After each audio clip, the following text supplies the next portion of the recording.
Hi, everybody. Welcome back to the Gallowgateshots YouTube channel and podcast. Welcome back to a match reaction for the Newcastle versus Leicester City Carabao Cup quarter-final match.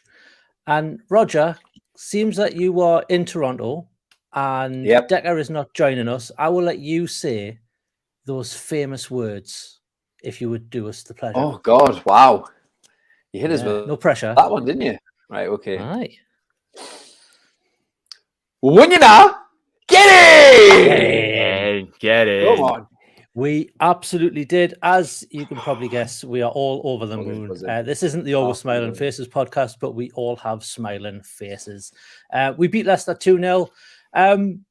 We'll jump straight into the game because why the hell not? First few minutes was just all Newcastle. We kind of had that break straight away, Joe, where Sean Longstaff had a chance which you really think he should be burying. And then it was just attack after attack after attack. Yep.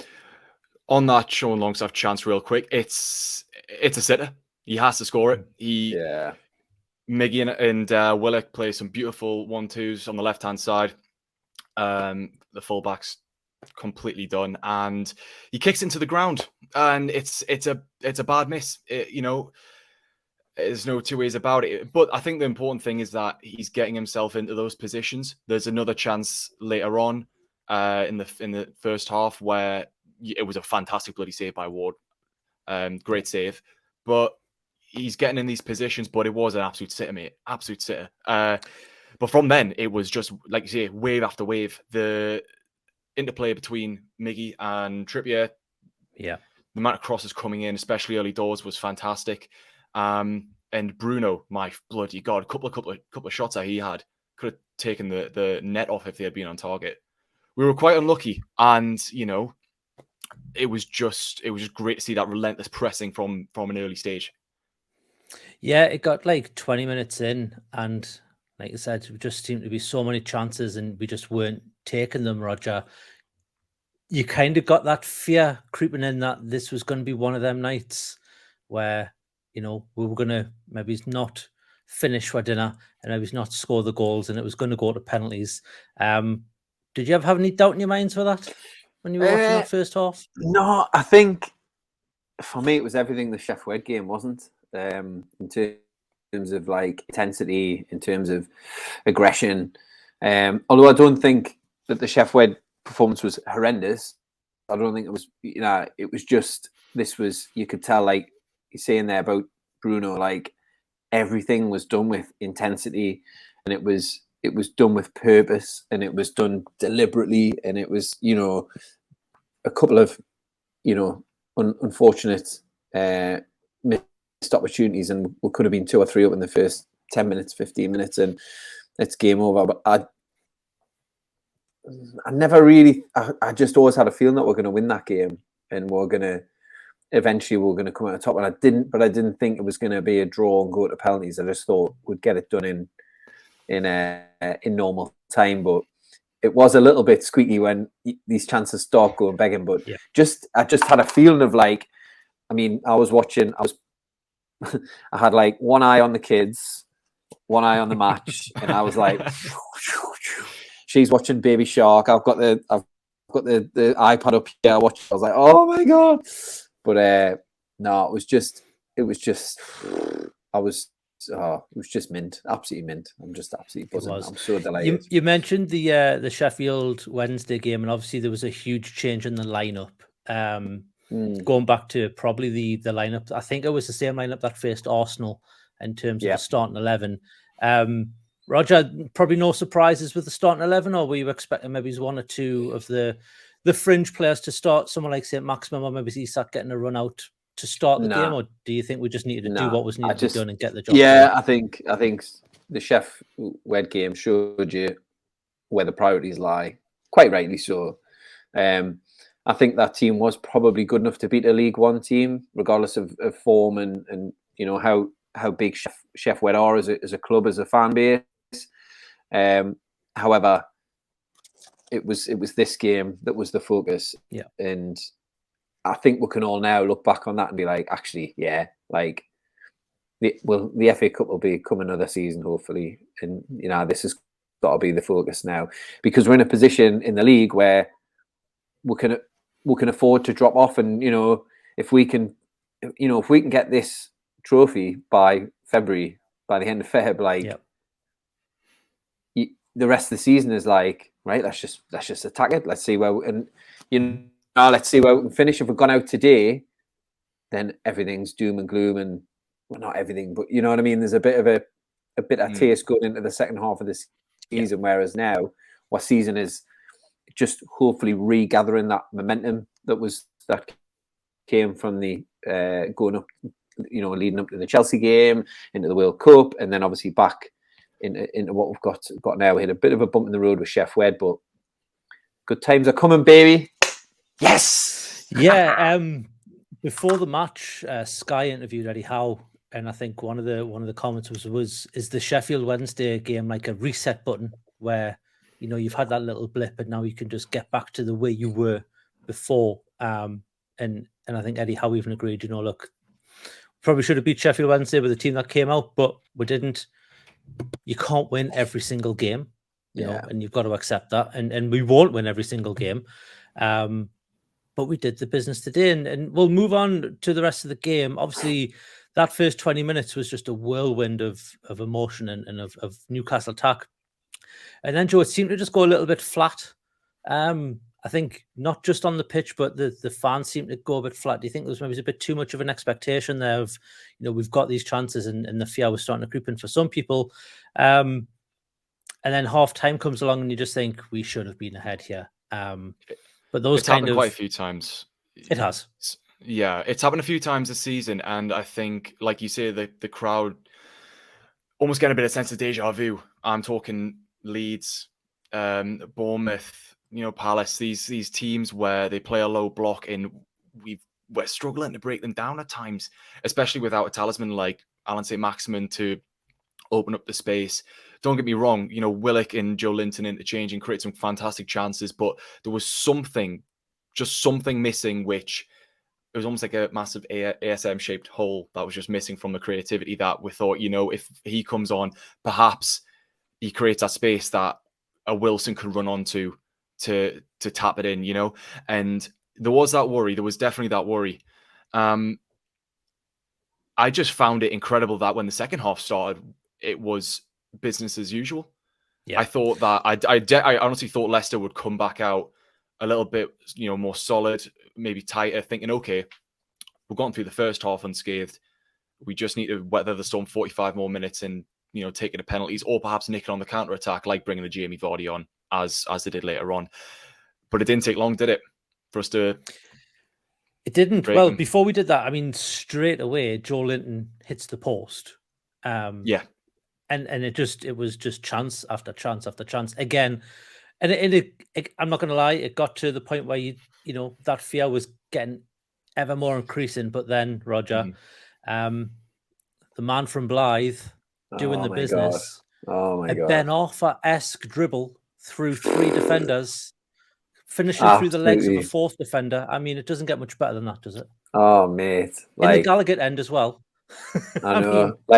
I think we were all Dan Burn in that moment. Absolutely. Obviously, I came over to Toronto a week ago, had my last game against Leeds, and been seeing FaceTime with friends, and our lasses being like, we're feeling a bit homesick. And honestly, when that ball hit the net, I was like, whoo, come on, Dan Burn! Honestly, it was just, I felt proper emotional. I don't mind saying that. Honestly, I had tears in my eyes. I was just like, it was just, I could imagine being there, and I could picture the atmosphere, and grabbing Guy and Terry who sit next to me, and yeah! And going absolutely bonkers, and the two kids nearly jumped out their seats. I timed it so they were having their pizza and chips. Just get cracking, and the pair of them just like, Dad! And I was like, but no, it was just absolutely mint. And when you watch the replay, he's He's about I think it's Castagna or whatever his name is. Yeah. Castagna, the Belgian guy, and he's a fullback, so he's not like short, and like Dan Burn's just like I think it's him anyway. It's just like there's no way he's getting that ball. It was so funny, like it was like the mismatch when he cut inside and then you're like, what is going on? Yeah, and then what a finish! Like unreal. Yeah. Cool as you like. I think it megged or whether it was Bruno. I think it was Ndidi that it went through his legs. I think it went through his legs and went in. I was like, mate. I was like, you know, class. Dan Burn's had a few chances in games gone by, and you just go and just score. We just want you to get the, like you say, he's a local lad. We've all dreamt at some point of scoring a goal in the Gallowgate end, especially, and you know what to do on a stage like that. What's he doing that far up the pitch? I mean, and it was, you know what it is, right? This was actually one of Dan Burn's most attacking games. Yeah, they had a stat up there Sky, quite a lot. Yeah, Sky had a stat up. I think it was at half time or late into the first half. And funny enough, Trippier was average positions, and Burn was up there, and that came from the sort of attacking interchange, as I've spoken about, between Joe Linton and Willock.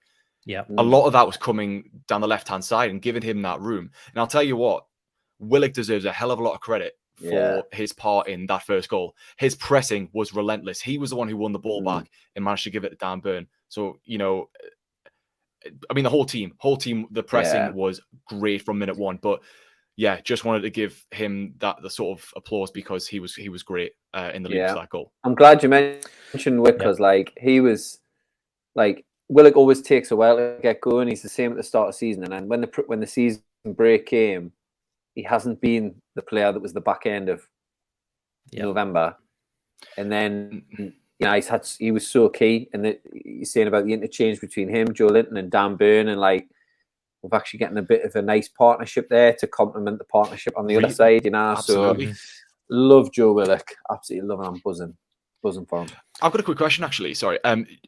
Do you think he's better as a left winger rather than left of midfield? I just feel that he's got the skill and the ability to get to that byline and take it on. Yeah, he can run with the ball. I mean, we saw it last season against Leicester, ironically, with that goal that he set up for Bruno. Yeah, the touch that he got on the line to get past the player, then the break and then the cross. Yeah, okay, he's got lucky with the deflection and how it landed towards Bruno. But yeah, I mean, it's not a bad position to be in when we've got Joe Linton, Joe Willock, St. Maximum, who can all play on that side. And then who knows what's to come. It's nice to have, and it's a nice headache. Yeah. Bringing it back to the game, there was a penalty claim just after the first goal where Willock seemed to get a little push in the back from Tielemans. Was there anything in that for you, Joe? Was it not Wilson? He was going for a header, I think, off a Trippier free kick. Wilson, Wilson, Wilson got a push in the back. Not in my book, and some people may disagree with that, and that's fine. Looking at the replays, he's the wrong side of the ball, and then there is a little bit of contact. I think he does make a bit of a meal of it. That's what Callum Wilson does. He's a massive shithouse. He loves it. Yeah. He tries to rile defenders up, and that's fine. I've got no problem with him going down in that position, but I don't think there's enough, to be honest. And I think even if VAR was present, they would have probably waved it away. I think if it was the other way around, we would have been pretty aggrieved that was given against us. Yeah, it's probably one of those where if you get it given against you, you're forming, but if you get it, you're happy. You're always happy, apparently. But not so long after that, Joe Linton obviously seals the deal, Roger, with a second goal. It's a great run from Miggy, and then an even better pass. Just gives Joe Linton so many options in terms of the finish. He's starting to become the complete centre midfielder as Joe Linton, isn't he? Yeah. I mean, normally when he has too much time, he does fluff his lines a little bit. Like if you think the goal against Brentford, the header was like just boom in. His goal against, I think at home against, might be in Brentford as well. I think Eddie Howe's first game. No, well, he's not first game. That was like bouncing the box and he hit it, whereas this one and probably previous ones, I'm sure Darryl will be able to catalogue them. But like chances where he does have time on the ball, he generally doesn't make the right choice. Like in that final, with the final pass or the final shot. Thinks too much about it almost, doesn't it? It was so cool. Like, and I think I was like, oh, is he knocked that a bit long? But actually, it was perfect. It was a beautiful pass, and then a great finish. I mean, I don't really rate that Leicester keeper at all. Like, he looks like they've just picked him up on the way up. Like, and I think a better keeper might have shortened the angle, made the angle a bit tighter for him, possibly, and sort of read the situation a bit better. But fair play to Joe Linton. I think he's, like you say about coming this complete midfielder. I think 5 or 6 more goals before the end of the season. I think you've got an absolutely. I mean, he is a monster, but an absolute monster on your hands there. Like, but yeah, it was a really nice moment, and then that was kind of like sigh of relief, pressure off. Yeah, Leicester were never getting back into that game. Well, you say that obviously they made a couple of changes. They brought on Vardy and Iheanacho, I think it was, that they brought on to really kind of go for it. Vardy had a couple of chances, and I was just saying this to Joe off camera. 2 years ago, he's burying both of them, and it's 2-2 and they're back to square one. But he didn't, and it was absolutely fine. And we finished the game off. It ended 2-0. And if you have a little look online, you'll see Dan Burn doing his little dance in the changing rooms, because it's all over Twitter. If you haven't seen it, you need to. Yeah. In fact, let me tell you what. If you haven't seen it, here it is. Yes. You can't ask for anything than that. That video is no longer demonetized, so that's absolutely fine. Great. So we move on. Man U obviously won their game as well. 2-0, I think, was the final score. I think Rashford got the second in the 90th minute, they said on the TV. And then the other 2 games play tomorrow at time of recording. So you've got Man City, Southampton, and it's Wolves and I can't remember the other team. Forest. There we go. So we will see what happens. So close. Well. It's so winnable. It is well. I know, it's really close. It's really close. I've already looked on KLM. Tickets from Amsterdam to London for the weekend of the 28th of February or 26th of February. Sorry, I'm not going late. 26. I'm tempted to book them now, just in hindsight, but we'll see what happens. And I'm sure you're also looking at flights as well, Roger. Yeah, I'm all over Skyscan. I'm like, when they start creeping up, I'm like, no. Get your VPN cancelled in for a month now. You can have those for your birthday if it comes off. I think even if hopefully I would get. I've still got my season ticket, so hopefully I would get a ticket. But I think even if I didn't get a ticket, I would still go back. I want to be on Wembley Way. Yeah, if I don't get a ticket, I'm debating whether to go to be in Newcastle or London for it. Yeah. I mean, that big if. Yeah. That is a really good point. Oh, let's not. I don't get. I know. Oh, let's just. No, I'm not. Let's dream. Anyway, everybody's credit cards are going to take £1 in the next couple of days. I think we can all agree with that when it comes to maybe booking flights. Yeah. Joe, you want to add? Sorry, I was going to say, I'd like to know who your man of the match was, or player of the match, or whatever we would like to call it. For me, it's a toss-up for me between Bruno, who actually got it, and Willock. I thought so much went through Bruno. Bruno was tracking back well. He was being a right shithouse at times. I mean, Christ, he took out the referee towards the end of the game. He did. He was trying so hard. He got raging at that and all, didn't he? Yeah. Turned around like, what but I think for me, Willock just pips it. I think Willock was class.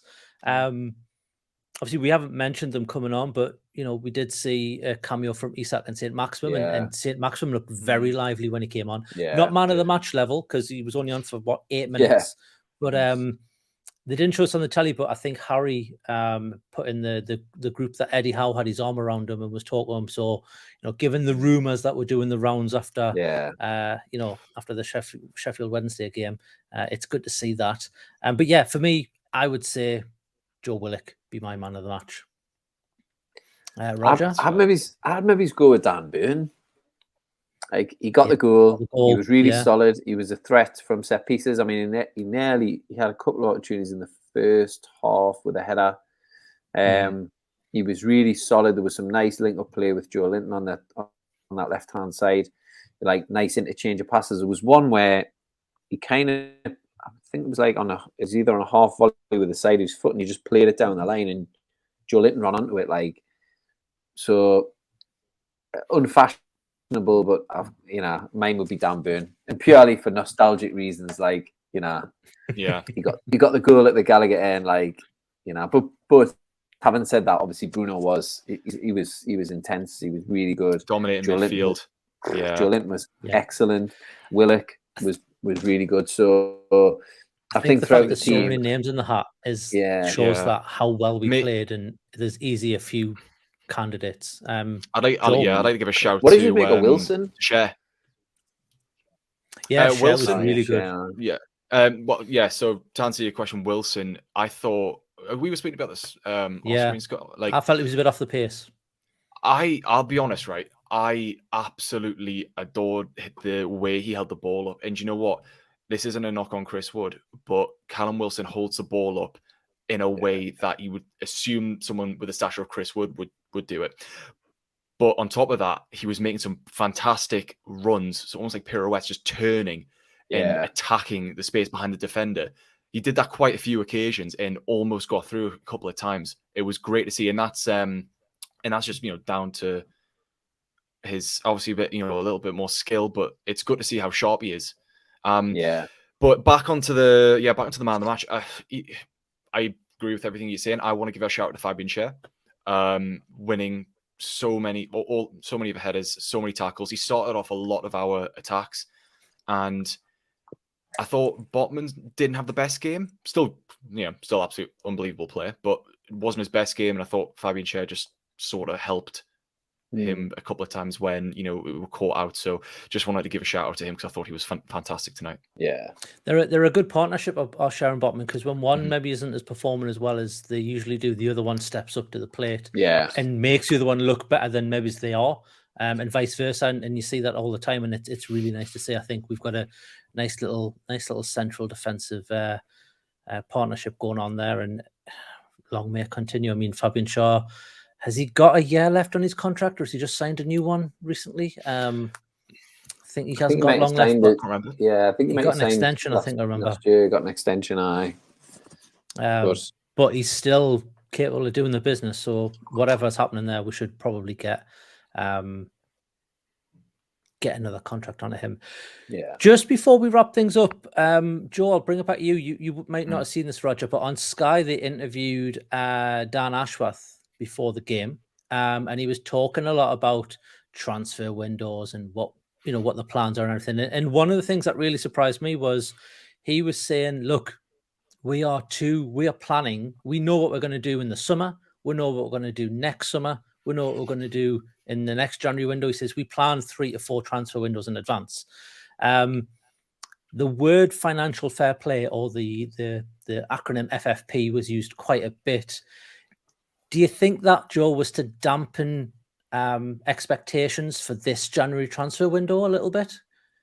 Or do you think it's just them kind of not trying to cotton on? I think he needs to play it. He knows he needs to play it savvy in the media. He doesn't want to give too much away.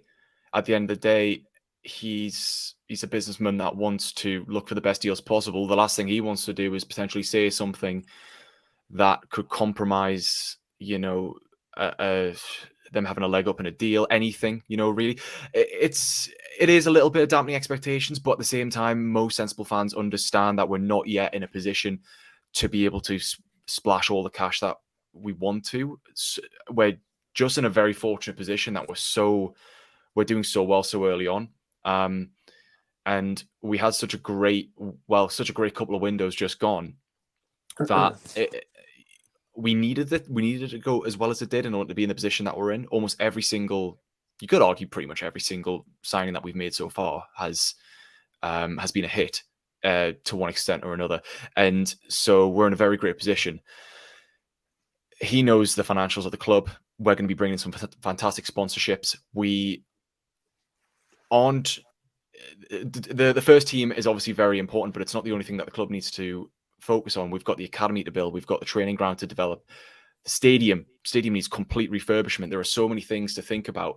I appreciate, not all of that comes under the umbrella of FFP, but you're right. He needs to sort of manage expectations just whilst we're in the position that we're in. But no doubt they have the plans in place, commercial plans in place. I apologize, I can't remember his name, but the new commercial officer who's just come in, who used to work for Darren Eales. Yeah. Oh no, yeah. that's the guy from Arsenal. Yeah. So I mean, they're bringing in the right people to get these deals in place, and it won't be long before we start seeing, the last couple of transfer windows not become a regular thing, but start to be a bit of an occurrence. It's just we need to understand that we're still very much in an early growth phase of the club, but we're doing fantastic for where we are. We are, and we are in our first semi-final for God knows how long. I think it's going back to the 70s. Was the last time we got into a League Cup semi-final. Obviously, there's the FA Cup ones in the 90s and so forth. We will see who we get. I think the draw's tomorrow night, which was Wednesday at time of recording. So by the time you're watching this, we may know. You may not. We'll see what happens. But fingers crossed we get the draw we want, which is, for me, any team, bring them on. Anyone who's left, as long as we get the home fixture as the second leg, I think we can take on anyone and get through to the final. Yeah. We talked about that in the preview for this game as well. That would be the ideal scenario. But we will see how the balls come out of the bag when they happen. Hopefully, we've got Rod Stewart doing his old selection process. But we'll see what happens. Just need somebody absolutely mortal. Yeah. Absolutely. Hilarious. Does anyone want to add anything before we wrap this one up? Yeah, quick one. I want to say thank you to War Flags for another fantastic organisational display, and everyone that took part in that. Between the flags and the scarves, top work, unreal. Looked great on the TV. Yeah, it was awesome. Really awesome. Just another reason to wish I was there. But I've got my little flag. Sorry, my scarf here in spirit. So absolutely nice stuff. Nice stuff's on the way over. in transit. Cases missing in Heathrow. No, I've got the cases. They're all here. There we are. There's all the cases. That's all we've got. And there's the pool table, and there's a foosball around the corner. So next time you're in Toronto, lads, come and have a game. Well, if we don't get to the final, I'll get myself over to Toronto instead. But we are going to get to the final. Let's think positively. Yeah. Thanks everybody for watching this one. I've had a good laugh tonight after a really good result. And thank you for watching. We will be back this week with a match preview for the Fulham game. Yeah, the Always Smiling Faces podcast last night. There's also an FPL show that is live, went live today for everybody. So if you like this sort of content, be the nice guy or girl or non-binary person who scrolls down from this page and hits that like button, hits the subscribe button. And if you want to know when those videos go live, hit the little notification bell and you'll get a little pop-up on your phone to tell you all that good stuff. If you want to go one step further, we do offer a subscription program. It's $2.99 a month to join the Gallowgateshots membership. You get early access to these videos as well as access to the Telegram group. I haven't been in there yet, but I can imagine it is absolutely buzzing in there. And in fact, let me just say how many messages I've got. Yeah, 458, and I last logged in about an hour before kickoff. So it kicks off big style in there. So get yourselves in there, $2.99 a month. That's worth the subscription alone, as well as obviously this amazing content. But that's it from us. Roger, I will let you get back to the kids. Have a great time in Toronto, and we'll see you next time. When are we back for extra time? Is that happening? Is anytime soon? Well, I've been having a bit of text with Raz, and we're going to try and set something up. It's difficult with the time difference because I do like to do it live. But we'll once we get sort of things settled down here, we'll restart extra time with a Toronto slant. I went to see a Chef Wed game with the Toronto Toon Army at the Queen Anne pub in the middle of Toronto. So that was kind of, despite the result, it was a good atmosphere, and I met some fellow mags. So it was a little slice of home over here in North America. So it was all good. Well, maybe we'll get you on United State with Shade. I know it's not US and you're in Canada, but we'll get you on with Shade and get him to talk to you. A North American fusion. I like it. Yeah, I like absolutely. Absolutely.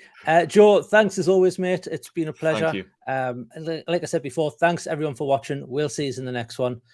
And well, let's get ourselves into a final, shall we? Way aye. Come on. How are the lads? Get it.